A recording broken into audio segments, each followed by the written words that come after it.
Sim, do Rio de Janeiro, sim. Presidente Jânio Mendes, senhoras e senhores deputados, senhoras e senhores. Senhor presidente, pegando aqui um pouco o que traz o deputado Tio Carlos, e que é um colega diligente, atuante na nossa Comissão de Educação, ele traz com muita satisfação, eu diria, deputado Zaqueu, esse movimento da ciência e tecnologia de reabrir os CVTs.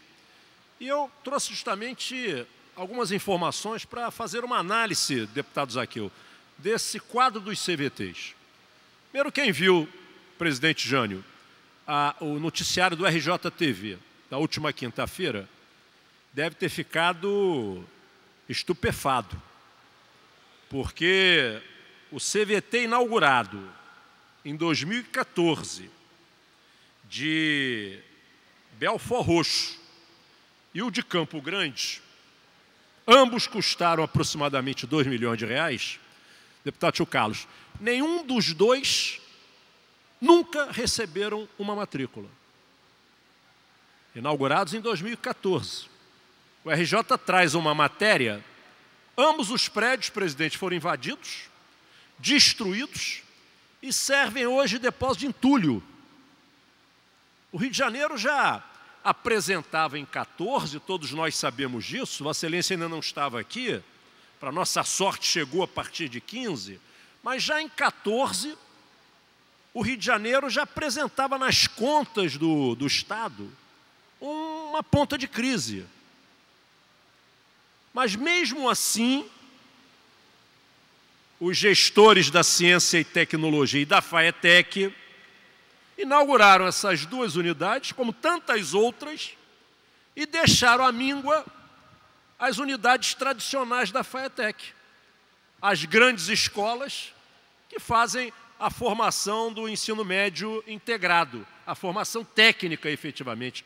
Todos nós, já lhe daria uma parte, todos nós, eu, o deputado Jânio, o deputado Zaqueu, aqui elogiamos a iniciativa dos CVTs, que vinha suprir uma lacuna em um Estado que, como boa parte do Brasil, apresentava uma carência enorme na questão da qualificação de mão de obra.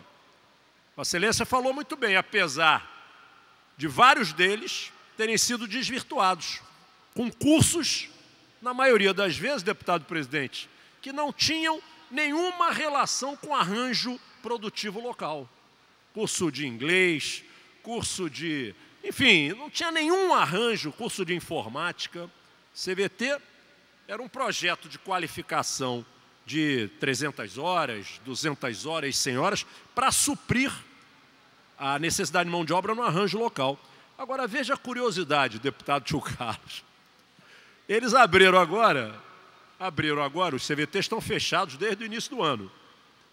FAETEC, de forma acertada, nessa crise que nos encontramos, fez um esforço de reabrir as escolas de ensino médio regular integrado. Faltando merenda, Vossa Excelência sabe disso. Hoje eu visitei a Adolfo Bloch, lá em São Cristóvão. Horário integral que não está conseguindo funcionar porque não tem alimentação, não tem infraestrutura, é uma bela de uma escola, com foco na área de comunicação, de marketing, de dança, escola tradicional que todos nós conhecemos, funcionando de forma precária. Mas veja o que é curioso nos CVTs, deputado Jânio Mendes. A Secretaria de Ciência e Tecnologia, a FAETEC, no último edital de vagas públicas, o chamado público, para ingresso nos CVTs de agosto passado, mês passado, né, abriu vaga apenas, deputados aqui, apenas para os municípios do sul do estado. Tem algo estranho nisso aí, né? Com exceção da cidade do Rio de Janeiro e de Caxias, nenhuma vaga foi aberta nos demais municípios do estado, a não ser na região do sul do estado. Tem algo estranho. É algo estranho, talvez pouco republicano. Nada contra se abrir, né, novamente os CVTs do sul. Mas por que não da região dos lagos também? Por que não das baixadas litorâneas? Da região metropolitana?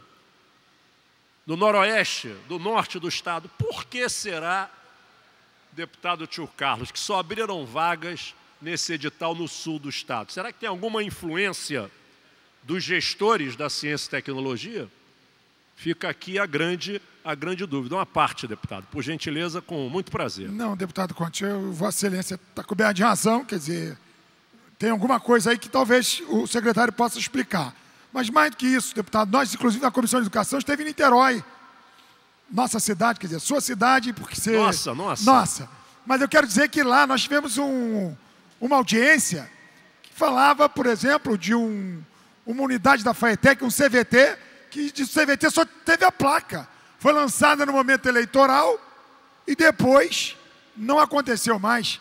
Se eu não me engano, em Caramujo, não sei qual foi o bairro especificamente, mas que na época do pleito, aliás, tinham muitos que concorriam, que todo mundo queria um CVT para chamar de seu.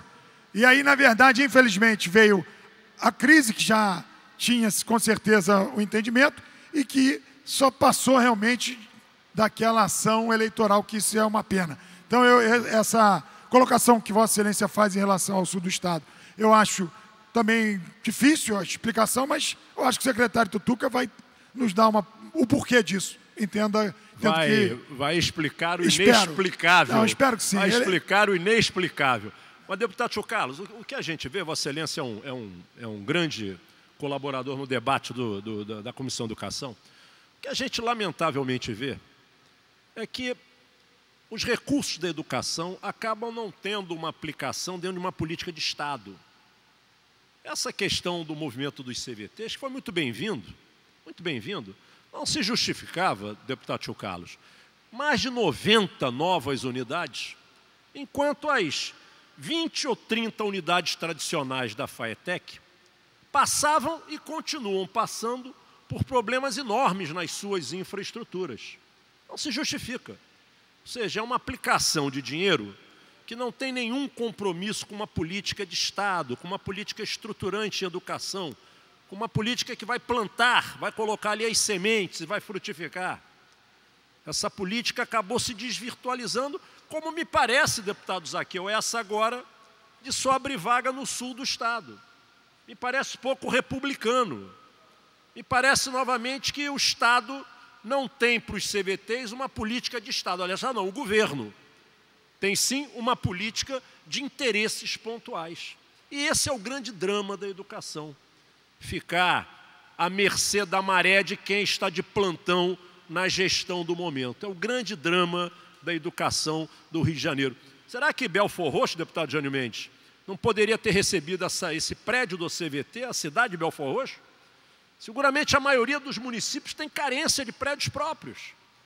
Veja, Vossa Excelência inaugura um CVT em Belford Roxo, nunca fez uma matrícula, CVT invadido, destruído, abandonado. Por que não se entregou esse prédio ao município? Por que não se entregou ao município? Com certeza precisa de próprios, assim como todos os outros. Assim como todos os outros. Deputado Zaqueu.